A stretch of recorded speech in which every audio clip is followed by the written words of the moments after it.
4 years ago you were doing this. What have you learned in 4 years about being a candidate? It's wicked hard. I would say that the three big things you learn about being a candidate is, the first is the people you're going to meet out there along the campaign trail are going to be open and interesting and positive and helpful. I mean, for all the talk about how campaigning is a grind, I can tell you that the amount of stuff I learned about Massachusetts that I didn't know once I got into the race the last time was astonishing to me. Because I'd grown up here, I'd worked here, I'd been involved in state government, I had, a job that had a ton of people who were kind of part of the Massachusetts scene. And when you're walking around with that little card that says you're running for governor and you're in somebody's backyard, or hopefully because you were invited, or in a diner, or in a plant floor, or wherever you happen to be, you learn a ton that you wouldn't know. And for me anyway, I developed a tremendous amount of affection for the people I met. That's sort of number one. Number two, it's a tough conversation to have because you're having it with 2 million people.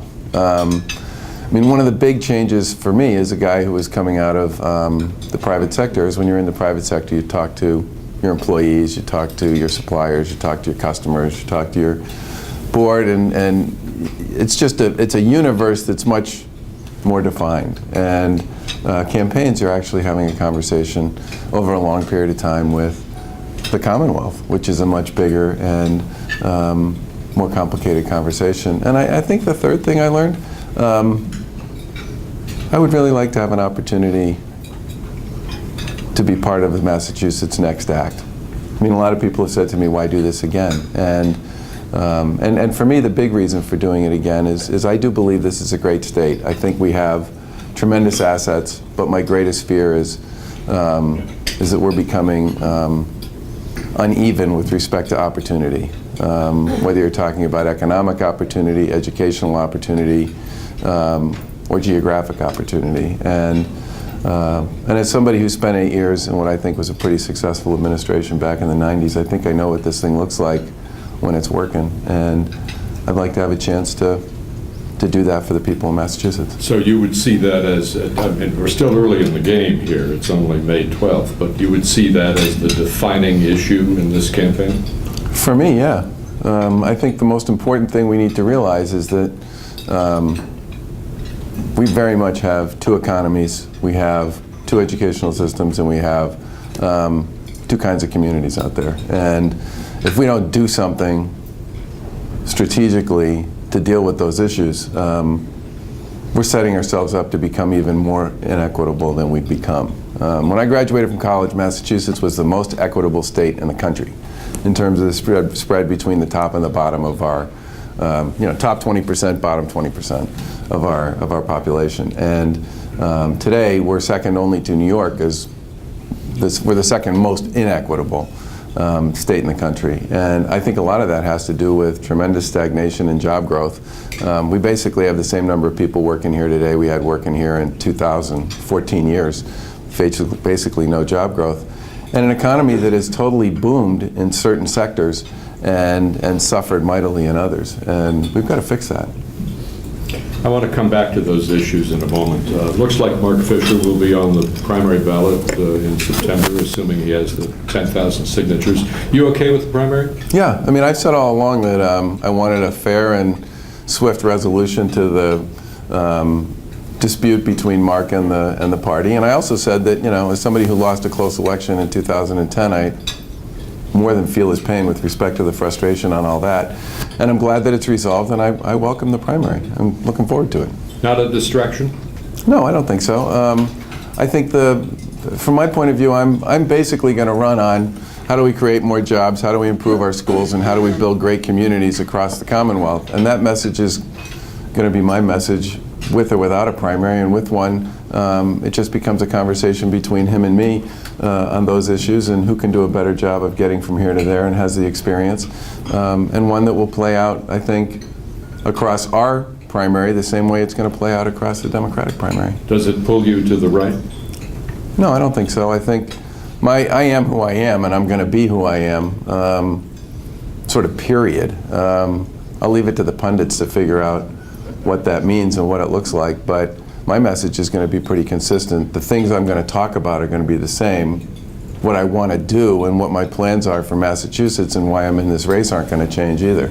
A couple more on this, simply because it's been in the headlines so much. Has it? Yeah, you've noticed it. Fisher makes the case that he was cheated at the convention, was he?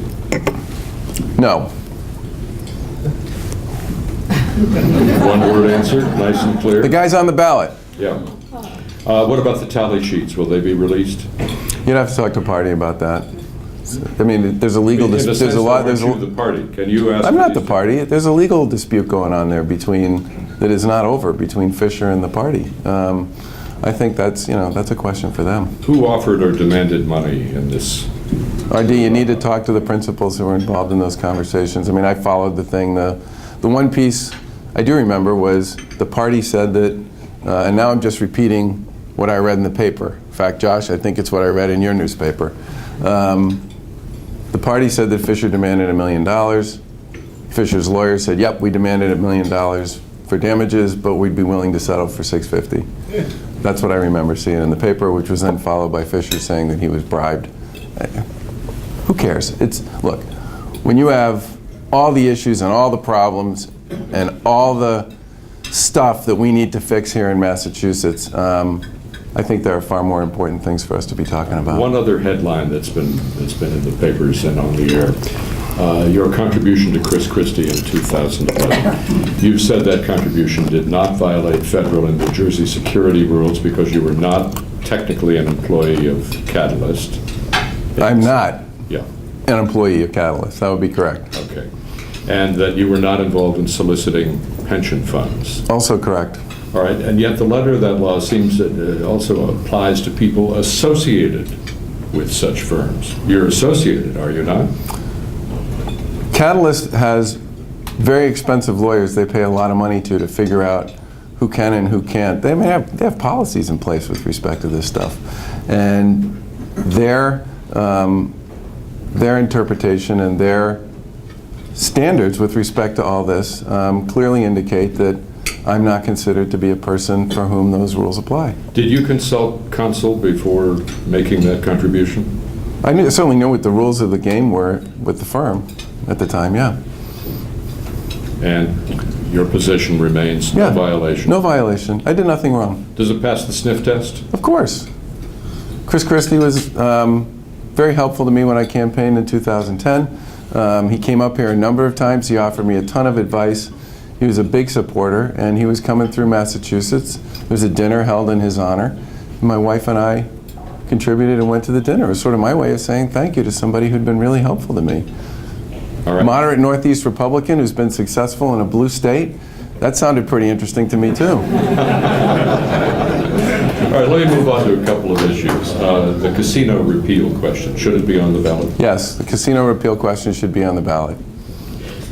I mean, I don't know why it wouldn't be. Well, actually, one little curveball. In addition to the fact that I'm not on the SJC, so I don't have a vote.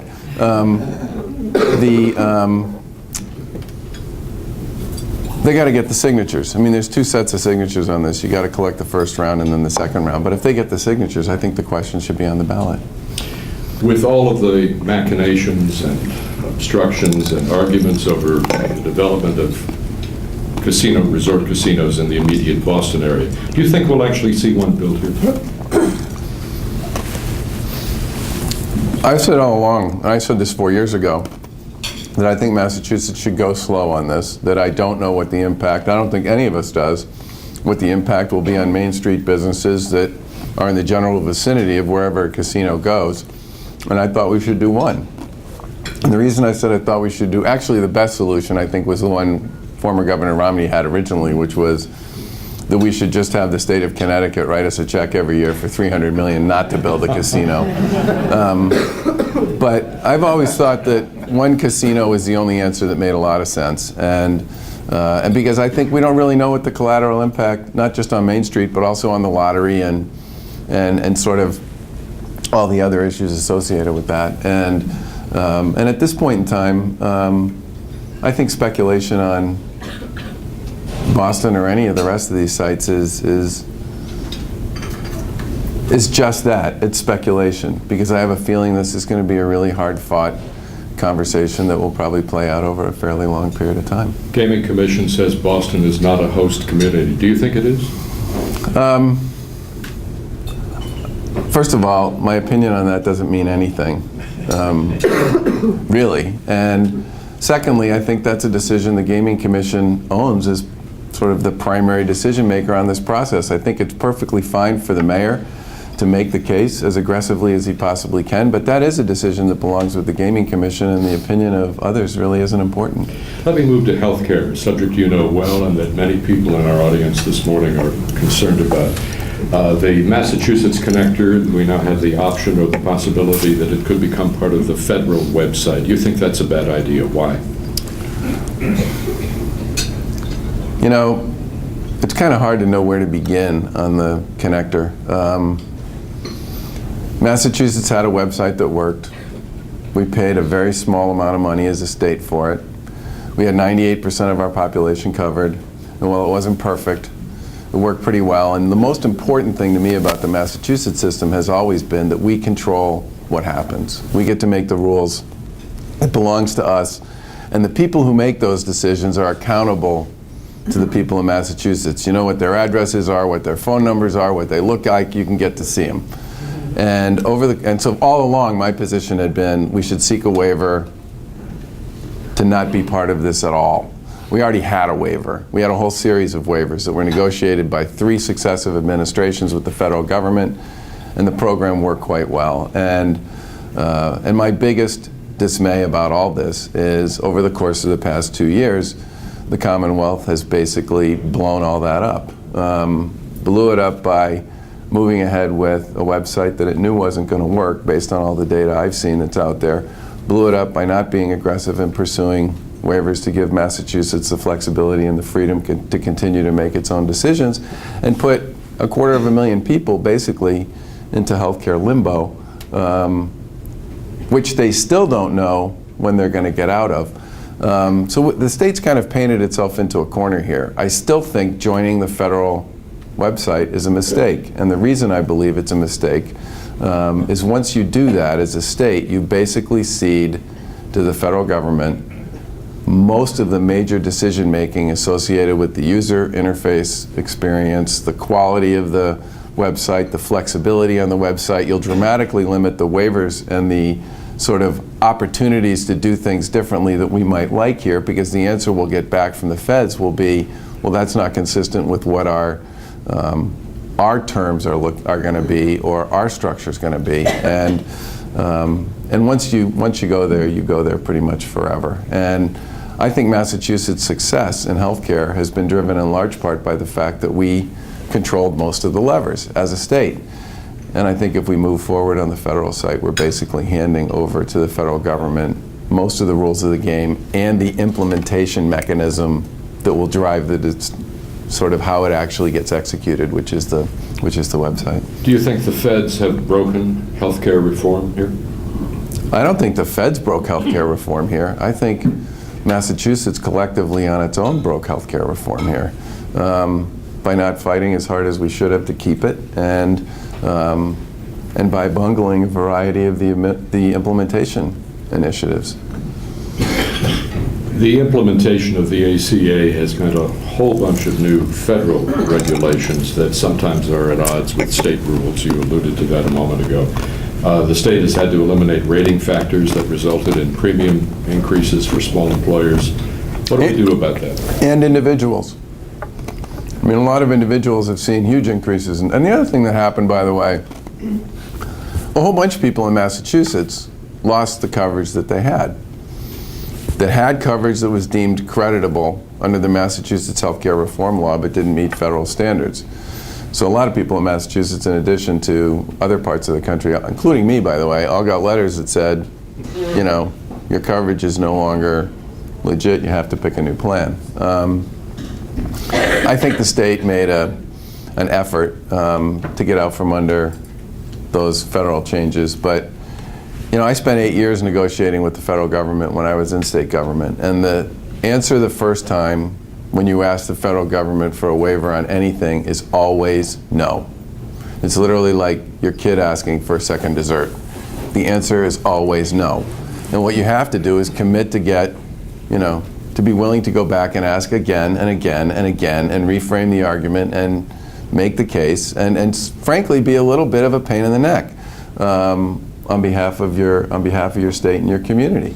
And I think on a lot of these waivers, I don't think the state chased them anywhere near as hard as they probably should have. And I look at it in the context of all the different things that Washington and the White House have waived under health care reform. All the things they've sort of pursued a position of non-enforcement with respect to certain parts of the law with a reinterpretation of what the law actually said. I mean, huge changes in what the statutory requirements were under that law that have been implemented. And all we wanted was a little freedom from rating factors that, frankly, didn't make a heck of a lot of sense here based on the fact that we had 30 years worth of data that the industry and the Commonwealth had turned into a rating model that most people thought worked pretty well. We've pretty much gotten our hands around the access issue to health care in Massachusetts. 97, 98% now covered by some kind of health insurance. But we're still trying to get our heads and our hands around the cost curve, still trying to bend it. What's your solution? Well, I've been saying for a long time sort of 3 or 4 things. The first thing for me has always been that we don't have enough transparency in healthcare. Okay? I've been saying this for 10 years. So maybe no one agrees with me, but I'm going to keep saying it. Anyone disagree with that? Well, the way I measure whether someone agrees or not is whether anything actually happens. Yes, never mind. The same service provided to the same person with the same outcome at 4 different provider organizations within 2 miles of each other can vary in price by as much as 300 or 400%. Not 10 or 20% or 30 or 40%, but 300 or 400%. It's a huge difference. And the way the system is set up now, if you're a low-cost, high-value provider, you get absolutely no credit for that and no way to make your case that you are a low-cost, high-value provider. And if you're a high-cost provider, there's no pressure being brought to bear on you by the public and by the market to demand that you perform more consistently with the way the rest of the market works. And the way the state has historically gone after this is to try to use what I would describe as sort of battling bureaucracies to, all fighting kind of this trench war behind the scenes to try and figure out how to deal with that, through rulemaking and other things like that. There's nothing as powerful as sunshine when it comes to this sort of thing. And I've said for a long time, I think the prices people pay should be posted. I think it would be an incredibly interesting experience, and not just on the difference between and among provider organizations, but on the differences with respect to what Medicaid and Medicare pay for services versus what the commercial carriers pay, which is a huge differential as well, and the difference with respect to what primary care gets paid versus what other kinds of services get paid. There is so little public conversation and public understanding about all of the various mechanisms that drive the price of health care that we shouldn't be surprised that it's a hard issue for us to solve. I mean, you're basically working almost in the dark with respect to the way this conversation takes place. The second thing I think we need to do is recognize the fact that healthcare is sort of a 95-5 game. And what I mean by that is 95% of the population spends 50% of the money on healthcare, and 5% of the population spends the other 50%. And there have been lots of studies that have been done that show that overall we don't do a very good job as a state and frankly as a nation in creating a really proactive, community-based service model for the 5% that's really sick. And I don't know if any of you have ever read any of Atul Gawande's writing on this. He's probably the best layman's writer on healthcare anywhere. He's a surgeon at the Brigham, and he's just a genius. But he wrote an article, which you can probably still Google, called The Hot Spotters, which was in, I think, the New Yorker. I think it was the New Yorker. And it was about the 1% in one city in New Jersey that he was working with that spent 30% of the healthcare dollars there. And the thrust of the article is about the fact that the way the current system is set up, that person does not get, usually they're dealing with 4 and 5 comorbidities and all sorts of other issues. And the system basically deals with that person each time they come in to the emergency room. And then they send them out and they kind of forget about them until they show up again. And they come in and out all year long, 12, 15, 18, 20 times.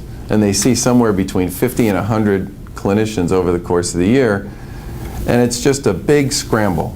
And the thrust of his article, which I happen to agree with, is that population, folks who are managing those kinds of issues, need a different approach to their care than the way we've typically gone at it historically, which is to basically use the same model we use for the under 95% of the population to serve that 5% of the population. And I think the state ought to be actively engaged in conversations with folks like Jim and folks like Lynn, meaning folks on the plan side and the provider side, to come up with care delivery models and financing arrangements that treat the 5% of the population with a far more comprehensive and proactive approach to care delivery, because we're not doing a good job by them the way we're serving them now. And frankly, this is one of the few places in healthcare where I believe there's a big opportunity for a win-win-win. You'd get a better quality product, a higher health status for those folks, and you'd spend a lot less on healthcare. And they would get a and at some point, we got to get serious about coming up with a different way to treat those folks. We've seen a wave of healthcare mergers and acquisitions over the last couple of years, and it seems in every case they're pitched with the argument that this will help reduce costs. And yet there's data out there that suggests not so. Do they work? Do they work in cutting costs? I think it depends. I do think in a non-transparent world, the one we live in now, that's a harder question to answer than it would be otherwise. I do think a big part of the merger and consolidation activity that's taking place now is being driven by sort of the implementation of the ACA. There's a ton of new rulemaking that comes with the Affordable Care Act, which makes it very hard for smaller providers and smaller provider organizations to simply keep up with sort of the avalanche of new rules, new regulations, compliance, and all the rest. I mean, they're trying to hit a moving target in many cases, aren't they? And for many of them, the opportunity to become part of a larger organization gives them the ability to get back to doing what they'd like to do, which is just worry about practicing medicine and let somebody else worry about all the issues associated with compliance and all the rest. I also think this measure that says everybody should be an accountable care organization, you do need to be a certain size and have certain infrastructure in place to play that game. That's just a fact. So if the federal message coming to folks in the provider community is, you need to be part of an ACO, you need to be an ACO, then almost by definition, you're going to drive providers into consolidating with each other to live up to that set of regulatory standards and that requirement. I don't know. I mean, if you were to say to me, do I think that's necessarily going to deliver a better healthcare system, I think my answer would be, it might, but I don't think there's any guarantee of that at all. I mean, some of the best players in healthcare and some of the most innovative players in healthcare are some of the smaller players. And I think they're also some of the more affordable players. And I think because we don't have a very transparent world, we don't know that, and B, we don't do anything to promote them. One more on healthcare. Every year, employers face new health insurance mandates passed by the legislature.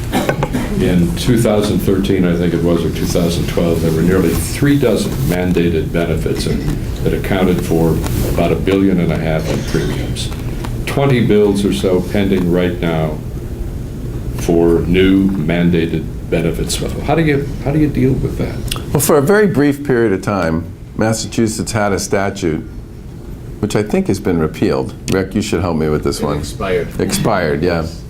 It's probably one of the few pieces of legislation that ever had a sunset on it. That required every new mandate to get sent by the legislature to what was then the Healthcare Policy Division to do a review to determine the cost benefit on it. And that actually was a reasonably effective way of getting a sense for whether a new mandate was going to make the system more expensive, less expensive, and if so, how much and why. I thought that was a pretty good standard, and I think we should have some kind of a standard like that. I think it would make a big difference with respect to educating people about what the implications were of each new mandate. But without that sort of thing, there's sort of no way of knowing what the impact of each new mandate is going to be, and that's kind of the world we're living in right now. Let me move to welfare reform. You've put a plan out there.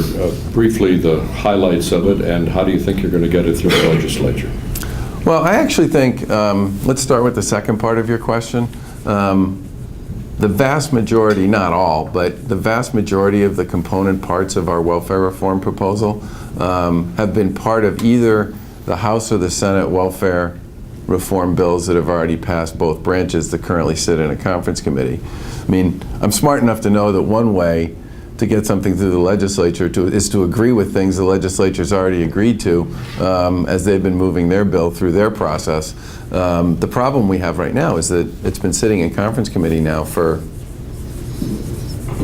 I'm going to say 8 or 9 months, and the clock's ticking on the end of the session, and I think it's important that this be part of what passes before the end of the session and the legislature goes home. If it doesn't, it will, and I am fortunate enough to be elected governor, it will absolutely be something that I will start to pursue early on in my administration. And I actually think it's the sort of thing that we should be able to get passed because, as I said, a huge part of what we proposed is pretty consistent with what the House and the Senate on their own have already agreed to on a bipartisan basis. But there are really sort of 3 big pillars to it. One of it is, excuse me, one pillar is to do a lot more with what I would call job training and self-sufficiency programming. There are some very successful programs out there that have been pretty good at getting people off of public assistance and into employment, and those programs deserve not just more focus but also more support financially. The second piece of it is to what I would describe as sort of a nudge to ensure that the folks who ought to be participating in these programs are participating, which typically are folks who are able-bodied, have kids in school, and meet the sort of basic tests of folks who would be good candidates for that type of a program. And the third part of it is to continue to do some of the work that was started in the welfare reform that was passed last year to deal with some of the issues around fraud and that sort of thing. But I think our welfare reform proposal is quite consistent both conceptually and thematically with work that's already been done by and supported and embraced by Democrats and Republicans in the legislature. Department of Children and Families, how would you fix it?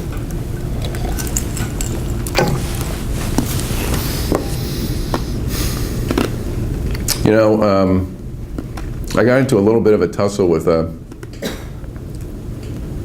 anchor on one of the TV shows about this because we were discussing the whole Olga Roche thing, and I finally looked at this person and I said, can we stop arguing about the adults and remember that this is an agency that serves kids, many of whom are among the most vulnerable and tragic populations in the Commonwealth? And that's kind of been one of my biggest beefs with the way this whole thing has been dealt with from the beginning. After Jeremiah Oliver went missing, I got asked a lot about what the fate of Olga Roche should be, and I said, I don't really care at this moment about the fate of Olga Roche. What I want is a plan from the Department of Children and Families about what they're going to do to make sure the kids are safe and to make the case to the Commonwealth the kids are safe, not just for outsiders like us, but for people who actually have kids who are in the custody of the department. And the legislature And I put out what I thought was a pretty simple, but I think would have been pretty effective, sort of 5-point plan. And my plan basically said, DCF is a statewide agency, but it's made up of a variety of regions, okay? Each region performs at a different level across a fairly simple number of characteristics. So I said, in short order, and it would not have taken long to do this, and I'm disappointed that this hasn't happened, or if it has happened, no one's talked about it. As I said, there's 5 key things you really need to know about what's going on in each region. The first thing you need to know is what are they screening in on abuse reports, so-called 51As, and what are they screening out and why? Because that will tell you right away what's going on with respect to the front door into the decision-making process of the department in each region. Second thing I wanted to know was what the average caseload was in each region. And not just the average caseload, but also the high end of the caseload and the low end of the caseload. Because you'll learn something about what's going on in each region if the caseload top and bottom is sort of close to each other, or if it's really spread out like this. And I guarantee you, you'd find that some would be like this and some would be like this. And that this is a little bit of a bell ringer for you if you see it. You know, we have a situation where some number of social workers have huge caseloads and some have very small numbers on it. Caseload. The third was grievances. How many grievances do you have outstanding in each region, and how long have they been outstanding, and what's the nature of those grievances? And again, it would be different from region to region to region, but it would tell you something important about both the culture and the operation of what's going on inside DCF in each region. The fourth thing was, when was the last time each child in each region was actually seen by a social worker? Which again would tell you something that would be important about what was going on in each region. And the final one was, what's the relationship of the department in each region to the local police department, the school department, and the child care providers who are sort of key partners with DCF around the Commonwealth. And what's the mechanism for regular engagement with each of those 3 entities? When was the last time you actually talked to people in each of those? Because they're your eyes and ears on the ground. And I said in January that I thought what I would have done would have been to do that kind of review, report on the results of that review, and then act on the results of that review and make sure that on those key items in each region we were doing what we needed to do to buck up performance there. And I never, there was never any real sort of proactive. To this day, RD, I still think the big issue there isn't a plan, a publicly represented, proactive, this is what we are going to do for DCF to ensure that the kids who are in the care of the department are safe. And here's how we're going to go at this. And I don't really care whose plan it is. I just want to know and see what the plan is. And we can argue all day about this adult in this chair and this adult in that chair and all the rest. The fundamental question here is, what's the department doing on a proactive basis to ensure that the kids that are in their care and custody are safe? On the topic of being proactive, the achievement gap in our schools, what would you do? This is a really interesting, this is one of the reasons I'm in the race, by the way. This is a really interesting issue in some respects, because some of the opportunity is, at least to me anyway, kind of right in front of us. If you go to almost any city in Massachusetts, and you go to the mayor or the president of the city council or the chair of the school committee, and you say, I'd like to come visit some schools in your community, which ones should I go to? They'll all tell you the same ones. They all know which schools are the good schools in their communities. And so you go to these schools, and they're level 1 schools, which means they're top 20% performers in school districts where the overall performance is sort of level 3 or level 4. And you go to them and you walk into the building and you can feel the pulse inside the building. It's just different than it is in a lot of other places. And it's inevitably a combination of a principal who refuses to accept the notion that the kids there can't learn, and who's done a really good job of creating a culture and an attitude among faculty and other administrators that that's the way this is going to work. And when you talk to them about whether they've been able, or whether anybody's asked them to engage in a larger conversation in their community about what it is they're doing that is working, it almost never takes place. So point number 1 here is we actually have some folks, many, who are overperforming in urban school districts who could be real assets in helping us leverage and replicate what they're doing, even within their own communities. And we're not really having those conversations, and I don't know why. So that would be point number 1. Support the stars and make them a larger part of the conversation about how to make the schools in their communities better. Because they're there. They're everywhere.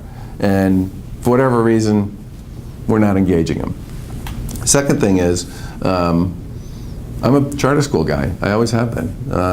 And it bothers me that here in the city of Boston, you have 10 or 11 kids on a waiting list for every 1 seat that's available for a seat in a charter school. And I'm sorry that this does not appear to me to be one of those items that the legislature is going to get over the goal line on. I hope they do, with respect to continuing to raise the charter school cap for kids in urban communities. And the third thing I would say is you have to be willing to think differently about some of this stuff. And well, I don't know if this is exactly the right solution for a lot of folks. If you look at what Jeff Riley has accomplished as the receiver up in Lawrence in the past 3 years, it's pretty exceptional.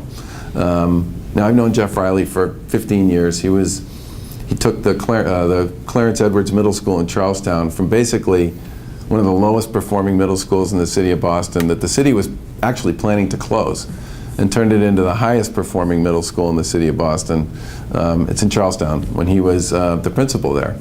And the governor made an inspired decision when he appointed Jeff to become the receiver up in Lawrence. And if you look at what's happened in the Lawrence school since he got there, you know, across almost every metric you can think of, a school system that was going like this is now starting to go like that.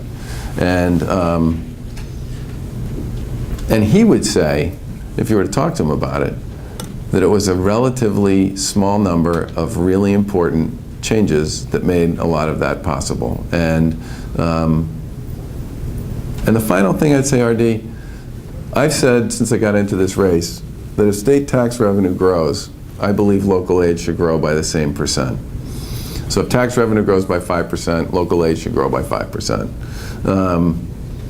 And the reason I said that was over the last 6 years or so, state spending's gone up by about $6 billion, and local aid's gone down by about $500 million.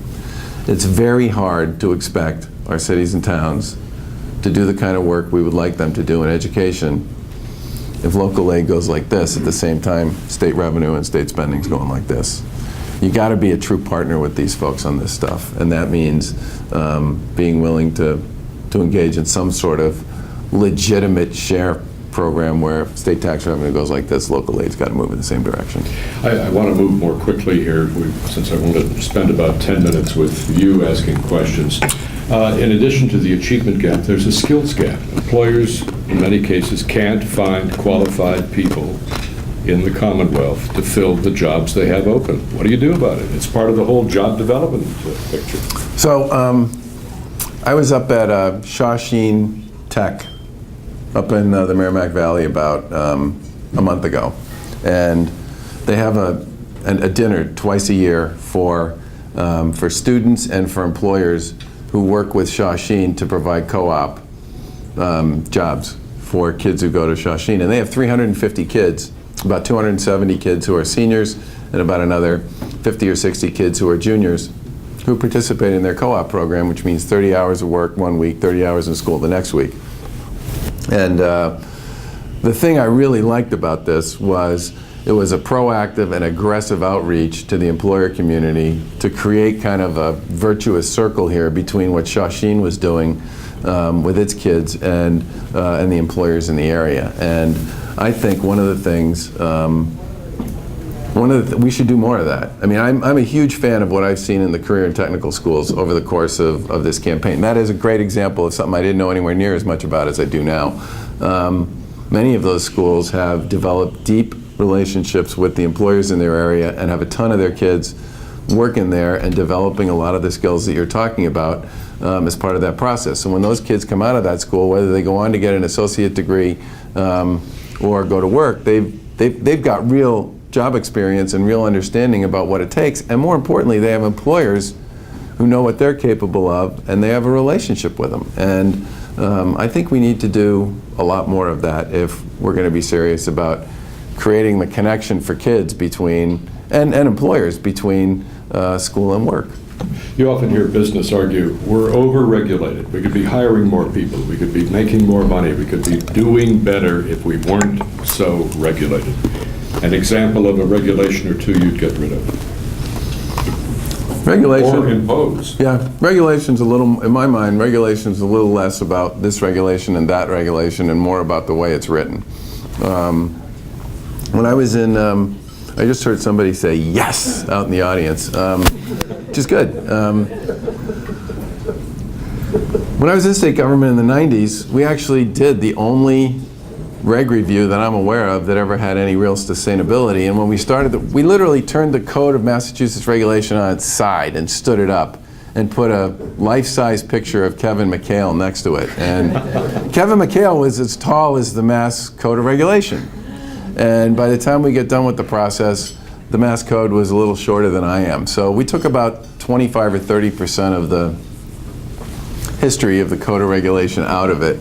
I think, you know, we talked about the sunset on the legislation on mandated benefits. I think the Code of Regulation ought to be going through like every 5 years or so. We ought to review it. I mean, it's a living, breathing document, and one of the big problems we have with it is we just add. We never actually go back and take a look at where the opportunity to either subtract or simplify or reform is. And the other issue I hear, RD, in addition to the complexity of the way the regs get written and established, is how long it takes state government to make a decision. I actually hear more about that than I do about the code. I hear about how long it takes the state to make decisions on lots of things that are important to people, that would make a difference with respect to somebody's ability to grow their company or add jobs. I mean, I was down in New Bedford talking to a machine shop, and the guy said to basically just do more of what he was doing. No new footprint, just more. 25% more, hiring more people and all the rest. It took him 6 months to get the state to agree to let him do that. Now that's not about getting rid of or adding a regulation. That's just about realizing that time is money and people need to make decisions. You say you're comfortable with a $10.50 minimum wage. Yeah. You know the argument that goes on all the time. Raising the minimum wage will cost jobs. It will, in the long run, create jobs. Which is it? I think I think raising the minimum wage is just the right thing to do. And my big issue on raising the minimum wage is I want to see it combined with small business tax credits and an earned income tax credit. And the reason I say that is without some sort of small business tax credit, I believe raising the minimum wage has the potential to either reduce the hours somebody works or to reduce the number of people who actually do the work. And that's why, for me, the tax credit piece is such an important part of the equation. The other reason I support the earned income tax credit, and this has actually been borne out by a variety of studies that have been done, the earned income tax credit is a more effective way to make work pay for low-income workers than just raising the minimum wages, because it ties it directly to people who meet the criteria that most people would want to meet, which is folks working 40 hours a week in a minimum wage job, who are heads of households and stuff like that and have kids. And the earned income tax credit right now at the federal level pays out about $60 billion a year in credits, mostly to single moms who work full-time, who have low wages, and kids. That is a big part of why I think doing something here with respect to the earned income tax credit is so important. I also think if you're going to raise the minimum wage, we ought to include some kind of small business tax credit program with it, which will dampen the impact it would have on the jobs question you're asking.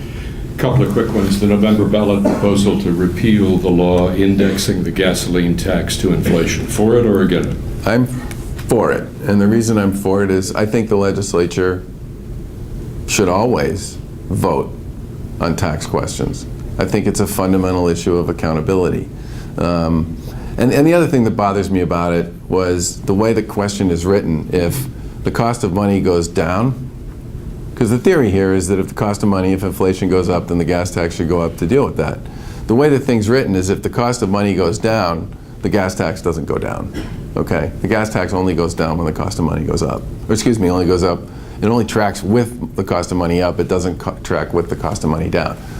Which says to me that it wasn't really so much about the cost of money as it was about creating an annual way to increase the gas tax without having to vote on it. If the legislature wants to raise the gas tax and the governor wants to support that, they can do that and they can vote on it. Pull money out of the transportation plan, will it not?